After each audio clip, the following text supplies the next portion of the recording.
What's going on, party people? Happy New Year. We want to welcome you to the first ever episode of the B.R.U.H Pod. If you check this out on Instagram, probably about a week and a half ago, we sent some blast out talking about this podcast, promoting it, and it's finally here. So before we get started, I'm Andre Turan. I'm joined by my boy Corey Jones, the co-founder of B.R.U.H, which is a ministry that uplifts Christian men, where we talk about purity, Christian manhood, all these things that encapsulate what it is to be a man of God. And so we decided to come together as administrators under the B.R.U.H ministry to produce some content for you all that will allow you to get inside the head of what it's like to live as a Christian man. And we're going to discuss topics that are really key to us and to probably other men that may be dealing with some, not necessarily issues, but just some of the same circumstances. Correct, Corey? And so with that being said, the goal of this podcast is to talk manhood, like I said, purity, and how our walk as Christian men is impacted by the intermingling of faith and pop culture, man. And so we're just glad to be here with y'all and to share something wonderful. And so with no further ado, I'm gonna go ahead and let Corey introduce himself, and we're gonna hop into our testimonies and just introduce ourselves before we go any further. What's up? What's good, you guys? I'm messing up. What's good, you guys? I'm Corey Jones, as Andre said, and I'm just a young man who loves Jesus, and I'm excited about this thing, man. I'm so excited to be doing this with you, Andre. Yeah. First and foremost, and Happy New Year, everybody. It's the new year. We shooting this thing on the 1st, 2021. Come on now. This is the first, man. I'm so excited, bro. I'm excited about this new year and everything that's going on. New year, new podcasts, new ministries, new things popping off. And yeah, I'm just excited, man. So hey, and as a founder, as a co-founder of the group, before we go any further, I know we talked about it on our promo, but for people that might be listening to the pod for the first time, can you explain to them what B.R.U.H is, how it came to fruition, things of that nature? Sure, I'll give you the Cliff Note version for it because I could be long-winded. B.R.U.H is an acronym, man. It's an acronym that stands for Brothers Rising Up Healed. I didn't come up with that name at all. I would love to take credit for it, but my brother Byron, my good friend Byron, came up with the name. And basically it was birthed, man, in 2020 during this pandemic. Mm-hmm. Before the pandemic ever happened, me and a group of brothers just wanted to get up to fellowship, man. I really felt a need to get up with some Christian brothers, namely African-American brothers. No shade to any other ethnicities. I just love being around my people and laughing and joking and being able to relate just because we have similar life experiences. And so pandemic happened, man, we went virtual and we started a virtual community. And what B.R.U.H is about is, like I said last time, it's a collective of Christian African-American men who want to support one another. And the goal of it is spiritual maturity, man. So we offer an array of services, and we're still building, like we're still in the building phase, but what we're hoping to do is to offer an array of services to help our Christian brothers mature in their faith. And that may be from like hanging out, having outings, to doing prayer calls. Like we have a Saturday prayer call that we jump on, we hop on. Yep. This podcast, this podcast is a means for our brothers to watch and to be able to communicate and discuss, man. I think that's a need in the African-American community. Yeah, 100%, because I mean, being an African-American man in general, we're already a forgotten voice. Like, it's evident. People see us. Mm-hmm. From entertainment to sports to things of this nature, to even some of the social climate where we might be getting gunned down the street. People see us, but they don't see us. Right. People see us, but they don't hear us. And so when you're dealing with these things, just as a Black man in general, you begin to bottle and package things up. And of course, happens to our Black queens as well. But then on top of that, being a man of faith is a whole nother aspect, because now you find yourself trying to balance, okay, well, I'm a man of Christ and I'm a Black man, but who am I more? You know what I'm saying? Like, and we had that conversation yesterday about politics and okay, where do I fall? Do I vote just as a believer, or does the weight of me being Black, cause me to vote a different, you know what I'm saying? And that could be a whole nother thing we discuss.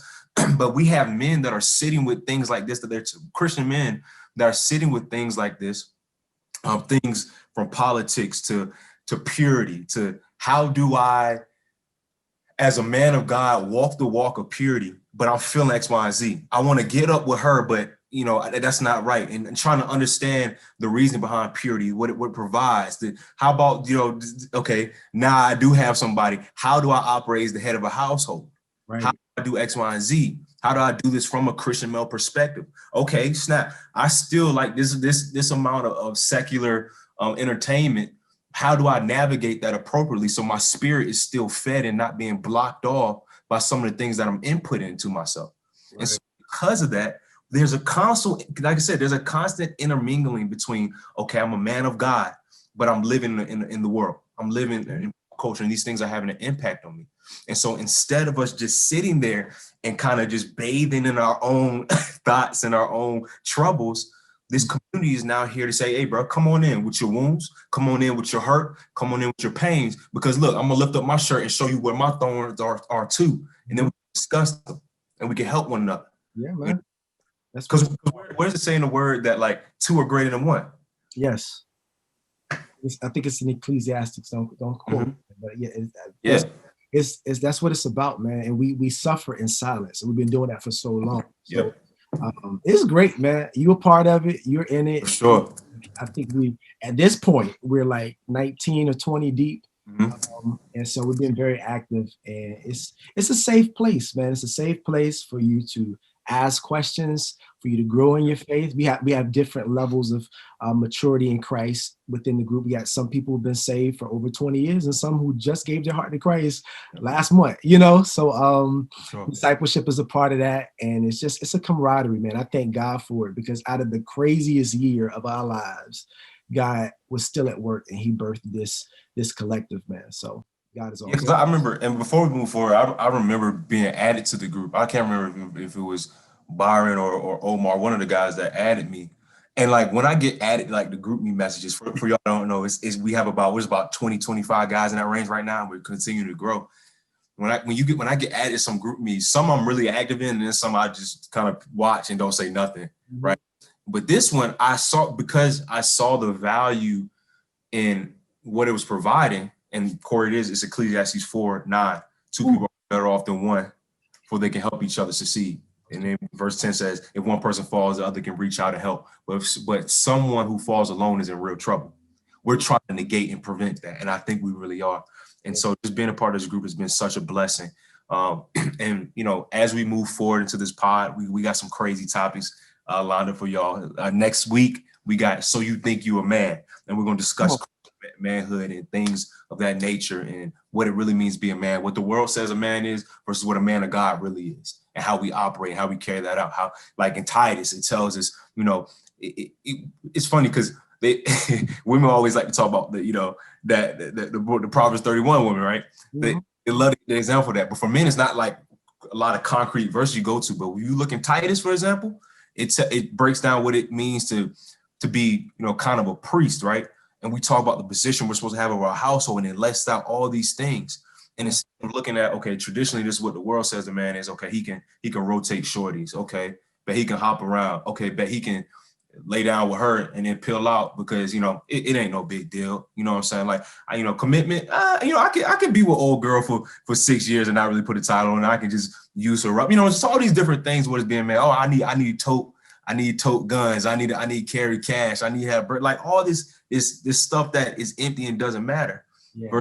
What, you know, what is concrete, what is true, and what sets us free, man. So I'm excited to explore this stuff with you, bro. That's gonna be dope, man. I can't wait. You know, I'm getting excited because I'm trying to tame myself because I'll go on another topic and we just be on that and be like, wait a minute, that's not what we supposed to do. For sure. Think about that.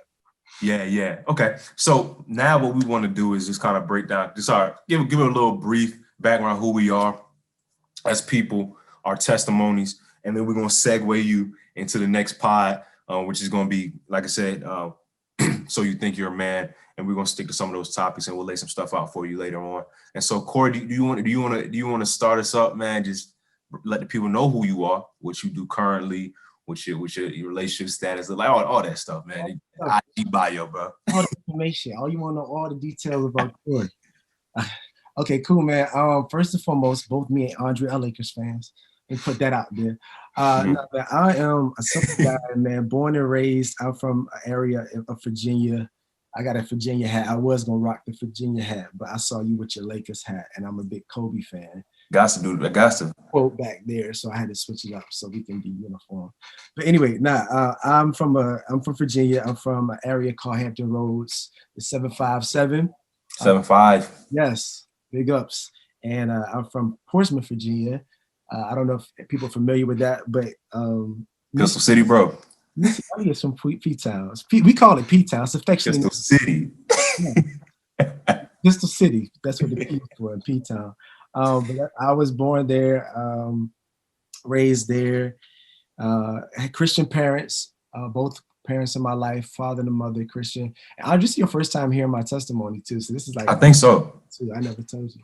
So yeah, I was raised in a Christian environment, man. Like mother and father, both active in church. My father wore different hats in the church. Like my dad, he's a minister, ordained minister, and he wore different hats in that he was like associate pastor at one time in the church, and then he was a pastor for a while. So he wore different hats, so I wore different hats. Like I was a PK, always been a PK. Pastor's kid. Pastor's kid, preacher's kid, and my dad has the gift of evangelism, so he's an evangelist, and we would often have like a main church, but my dad would go and preach at different churches from Sunday to Sunday. So that's something different. You don't hear about EK, evangelist kid. Yeah. You're always up and moving, and it's almost like being a missionary kid, but local. But both grandmothers, my mother's mother and my father's mother, were both like Sunday school teachers and vacation Bible school teachers. So like I've been hearing about Jesus since I was in Pampers, man.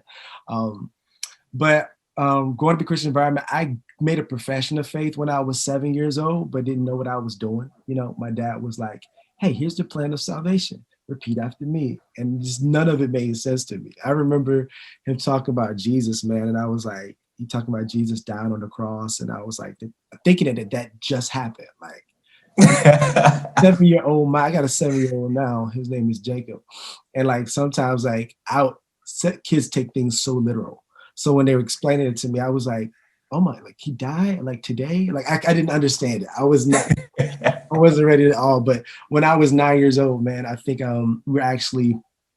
we had a big church, a lot of people, and one of the ministers from our church was preaching.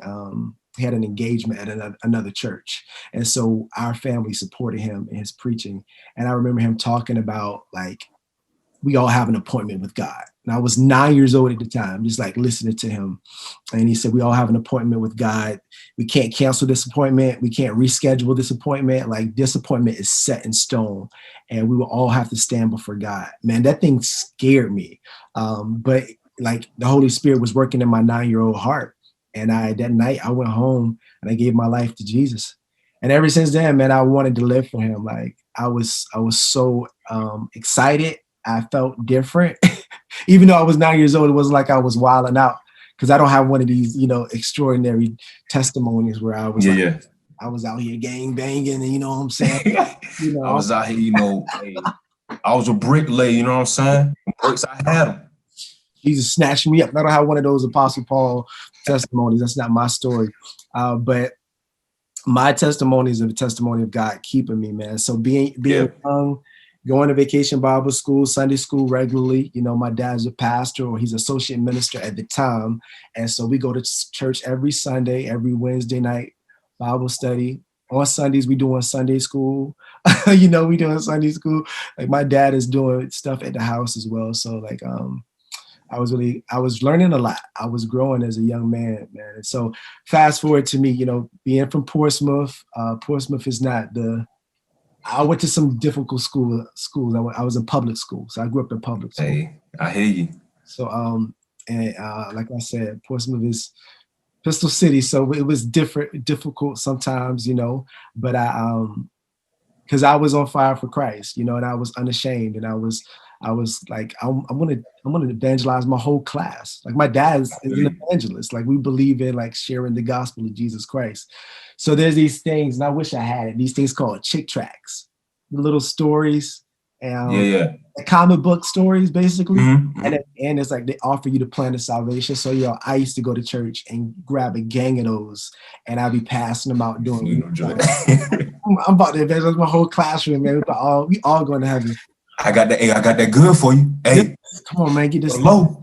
I got this. Let me slide this over to you. Read this real quick. But man, Yes, sir. I remember doing that, man, and kids being interested, and even teachers like, what is this little kid doing? I was a little evangelist, man. But fast forward in my life to, growing up in public school, going to high school, and got persecuted, called church boy. That was my nickname. Church boy. Church boy. Like, That's kind of fly. I like that. I would run with that. yeah, like I like it, but they I didn't like it in a sense at the time because it was like I was like pointed out. Like most of my friend groups, because I played sports. Yeah. I had a little stint running track. I played more sports when I was in middle school than high school actually. Because high school I was trying to be fresh. I wanted to run track, and then I wanted to have a job at Foot Locker, so I can get to like. Hey, you get that Foot Locker job. I don't care what age range you in. You get that Foot Locker job. Oh, you in there? You good, man. Come on, That was a kids Foot Locker too. So the girls, they wear kid sizes. So they're like, oh come yeah, on now. yeah. So Hey, you preach to the choir here now. Hey, yeah, man, I think in high school I got to a point where I was tired of people like having this impression of me as a goody two shoes. So I didn't wild out, but I just was not as vocal about my faith as I I was feel you. back when I was in middle school and elementary school. I had gone through so much like even amongst my friends, like I wasn't raised to be like soft. So like if somebody would say something to me, I would respond back. And so there'd be times almost getting fights, like I'm sharing the gospel, but I'm about that action too. Because it's like, A son of thunder. You know what I'm saying? yeah, Hey, Christians don't think Christians are meek. Being hey, nah. being weak, So uh, What your boys say? Hey, try Jesus. don't try me. Hey, cause I fight. You know what I'm saying? Let me throw hands, and I did. Come on now. That's how I was raised. But yeah, man, like into college, I just felt like I really longed for fellowship, man. Like I was serious about my faith. I was instilled in me at an early age from my parents, from my grandmothers, from people in my church. I had a solid church, man. Shout out to New Berean Baptist Church in Portsmouth, Virginia. We just lost our pastor. Well, I still call him my pastor because he was my childhood pastor. We've gone to multiple churches since then, but this was like my childhood church, and this is where I met all my friend group. But he died last year. The pastor died from COVID, Leroy Ricks. But that was the foundation of my faith, man. And even into college years, still walking with the Lord and going through topsy turvy, like just like I was discipled by my father, but I at the time wishing that I had what we have now in bruh, like wishing I had friends around my age and a lot of things, man. I thank God for Jesus because I was just learning, and now I see what I do now is I'm a youth pastor. I'm a part-time youth pastor at a church called Redeemer Church. Shout out to Redeemer, Pastor Eric Hughes. And then full time, I went to school for IT. So full time, I'm a business analyst. I'm an IT business analyst for Ferguson Enterprises. So I've been at Ferguson, man, for like 13 years. So straight out Real. of college, I went to Old Dominion University, ODU, Big Blue. Mm-hmm. Majored in IT, minored in business management, and got a job in Ferguson, man. That's what I've been working. And I just right now, like I got actually a lot of things that's happened in my life last year. I got married. Yeah, come on. I am married. Mm-hmm. I can't, don't slide in my DMs because Come on. I'm married. I don't want none of that action. For some people, that don't stop you giving that disclaimer don't stop them. So, Hey, they make them go harder. You know what I'm saying? They make them go harder, but don't do none of that for me. My wife's name is Diamond, and we have a little boy named Jacob, 7-year-old, and yeah, man, we're building our family as well. So that's where I'm at, man. God has been faithful. My story is a story of God's faithfulness, bro. yeah. Like, even though I didn't wild out too bad, as a single person, I still was disobedient. I was still trying to do things my way, still having relationships with girls I know I shouldn't have been with because, that's not what God had for me. We'll get into that later on another episode when we chop that up. For sure. I just don't want to keep it long, but that's my story in a nutshell, man. God Okay. blessed me God has been faithful in my life, and he remains faithful. Yeah, bro. I'm with you on all of that, man. So my story kind of begins the same way, man. So currently, I'm a 25-year-old journalist. Shout out to the Louisville Courier Journal under USA Today. Also, I'm a feature writer, and so I'm a storyteller. I love that. I went to Christopher Newport University in Newport News, Virginia. Played football there, and I went to Northwestern to get my master's. Hey, number one grad school in the nation. Don't care what no one else say. I mean, J school, general school. Okay. What position did you play? What position did you play in? I played box safety at 5'8", 185. So I'm out there trying to throw my weight around, little dude. So out there thumping. So for anybody that's watching, that may be a female, no, I ain't 6 foot, and that's how the Lord created me. So I'm 5'7". That's okay. Take that in Jesus' name. All right. And I'm 100% a man. I ain't no little boy. There you go. Tell them now. Okay. But anyway, beyond that, I am from Virginia Beach, Virginia. Was born in Norfolk, Virginia. Kind of claim both of them because I went to school in Norfolk from elementary through middle, and I went to school in Virginia Beach just through high school. And so, with that being said, briefly, I grew up in the church, Calvary Revival Christian Church, CRC. Shout out to my boy Bishop Courtney Macbeth. He was our pastor over there, and you know Bishop well. Yes. And so their leadership really helped train me up. I accepted Jesus, my Lord and Savior, at 6. So just like you, I was like, I don't know really what's going on, but dunking this water looked kind of cool, and I like swimming, so let's do this. And so it took a while, and I was going through elementary and middle school. I was kind of walking the right way, like you were saying. Mm-hmm. And we did like a rites of passage program at CRC from I think age 12 to somewhere in high school. And so I was in there and I was listening to a lot of guys tell their stories about, how they had lost their virginity, how they were doing X, Y, and Z with girls and interacting with porn and all this other stuff. And I'm 12 and I hadn't started doing that stuff yet. I was like, nah, this ain't really got nothing good with me. So I'm the goody kid in there, ain't got no issues. My spiritual mentor spoke over my life saying, he believes there's a mighty act of God on my life and that I'm called, and I don't, and at the time it wasn't really explained to what, but that's just things that are poured into me. But at 12, you just all right, cool. That's what's up. Thank you.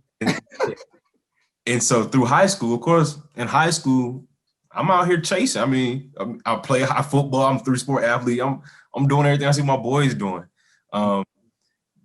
Pornography became taboo. We talked about all the time, who our favorite, how that go, and so all this sin and stuff is just trying to pile up, and I'm not really noticing it because I'm just doing what I think a regular teenage boy should do. But at the same time, I'm kind of doubling as a believer, and I didn't really view it as me being a hypocrite.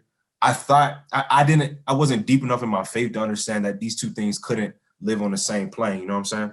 Right. I felt convicted. The Holy Spirit convicted me all the time. Because out of my friend group, I was considered the dude that was the Christian kid. You know what I'm saying? I was considered that dude. And a lot of things that we might have been doing didn't necessarily sit right with me. But throughout high school, I had a girlfriend from probably about 10th grade through 12th grade on and off.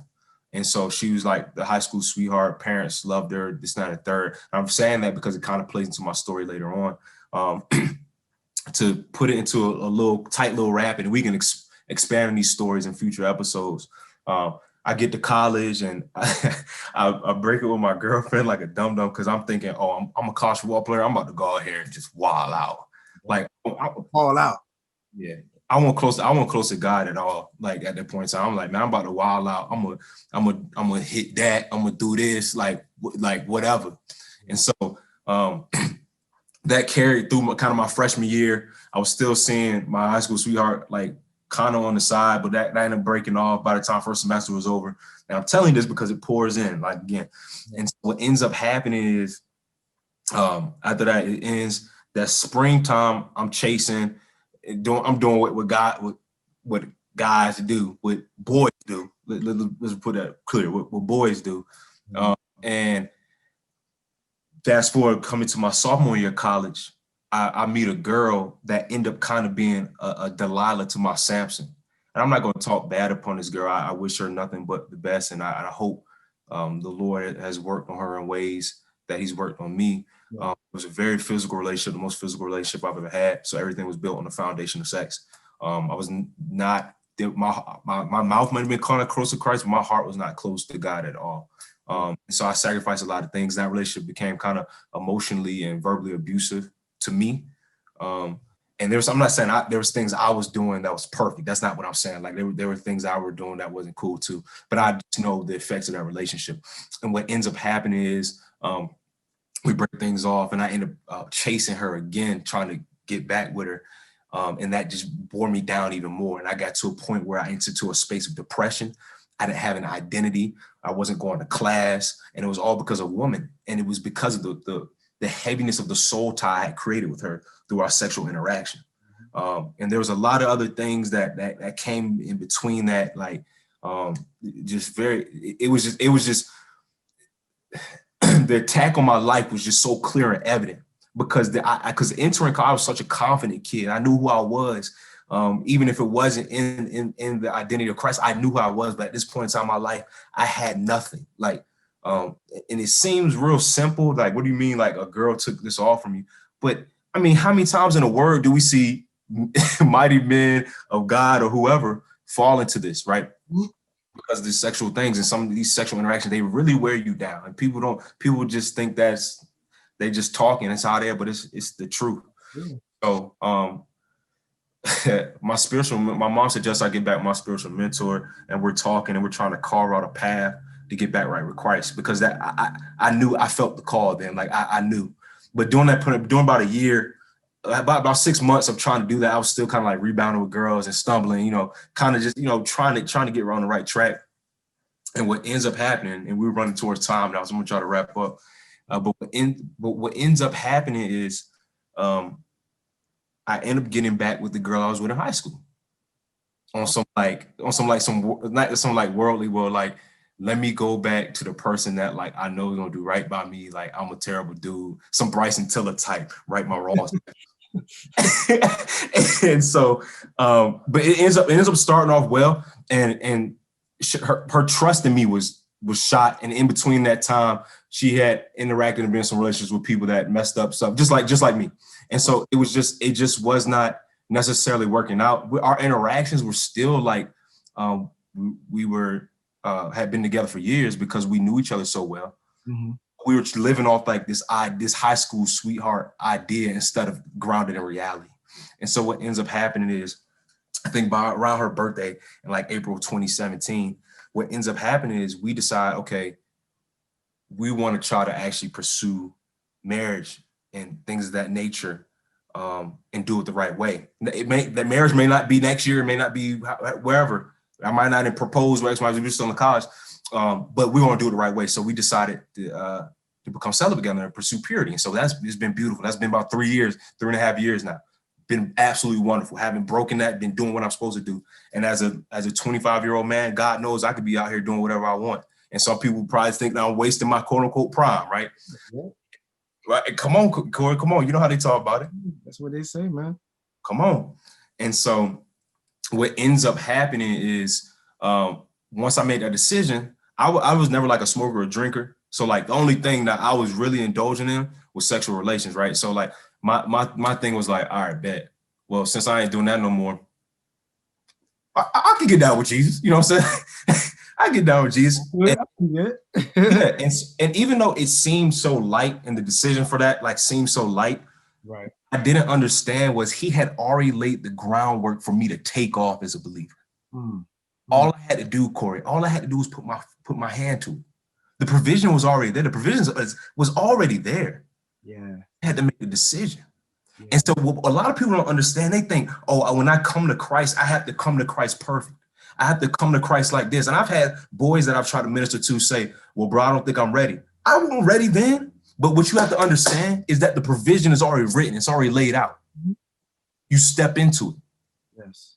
So when I stepped into it, I began to get in my word and really transform my life. Like, I'm going hard. I'm doing things. I'm really walking as a believer. And I think what ended up happening, I think I kind of started to outpace the woman I was. She was still following Christ. That's not what I'm saying. I'm not trying to. I think at some point in time we realized that we were not evenly yoked. Yes. Make things work. And and what ended up happening is by the fall of 2017, the Lord, through spiritual mentors and other things, were telling me to cut things off with her. Not because she was a toxic person or X, Y, and Z, because we were not yoked evenly. Right. So what people don't understand about the terminology of being yoked is that it talks about it refers to biblically oxes, and oxes being in a yoke. Mm-hmm. And so what would happen if one ox is not as strong as the other? You kind of dragging, somebody's purpose is going to get left behind, or somebody's gonna have to speed up and leave their it just is not the balance in them. Yeah. Right. And so I fasted for I think about January of 18. No, I'm sorry. It was November, December 17. I fasted for like 3 days about this relationship. First ever like gangster fast for real. And was serious. The Lord told me not. The Lord told me let it go. And during that fast, I received tongues. The Holy Spirit came upon me. Like it was powerful, and it was all out of the crux of relationships. So I say that to say the area that you're struggling in the most is the area where He wants to provide for you the most. Come on. Is the area where He wants to use your testimony most. So you might see your situation as, oh man, I was just interacting with these couple of girls, man. It ain't no big deal. Like, oh, this dude found Christ through some shorties. Nah, I was struggling, drowning, and sin in these areas. So my biggest burdens were in these areas, and the Lord has provided in those areas. And so since that point in time, I was obedient and said, okay, Lord, I'm going to give away the thing I deem to be most valuable to me for the advancement of your kingdom. Wow, man. And even though I wanted to be with that person, I decided to let it go, because this is what I was told. Doing people that might not be privy to what the walk as a Christian is might think that's crazy, but I promise you, my life has been accelerated and pushed in a purpose and pushed deeper into what God has called me to do because of that. And on the flip side of that, it also allowed that other person to step into their purpose fully as well. Yeah. It wasn't just a me thing. Yeah. When we gonna block each other up. And so from that point in time, I mean, that's it in a nutshell. I know we kind of ran over, but the fact of the matter is, I just want people to understand that the places that you see as taboo or regular, like this is just a regular circumstance for me, whether you think you're struggling or not, all it takes is for the scales of your eyes to be peeled off one time, and you'll understand this is the place where the Lord wants to use you the most. Yeah.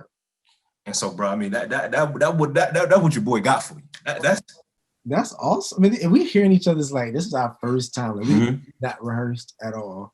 Like I'm hearing you heard my testimony real time for the first time. Yeah. Listeners are listening to it, and I'm hearing your testimony, man. It just points to God's faithfulness. I like what you said. Like, it doesn't matter. Like, if you keep waiting till you're right, you're never going to be right. You just come as you are. As you are, yeah. Like when people, and we hear that in church, like, come as you are. We think about, clothing, and yes, it applies, but it's talking about like you come as you are, and you watch God just like totally wreck your life in a good way. You know what I'm saying? And it's about like what you basically described was the cost of discipleship. You gave up something that people would be like, yo, she's a Christian. Like, you're never satisfied. And people would see that and be like, yo, you got a girl who's a Christian. Just chill out. But like, you're not following your own voice. You are following what God is telling you to do. Yeah. Trust him. And it's not easy. It's not easy.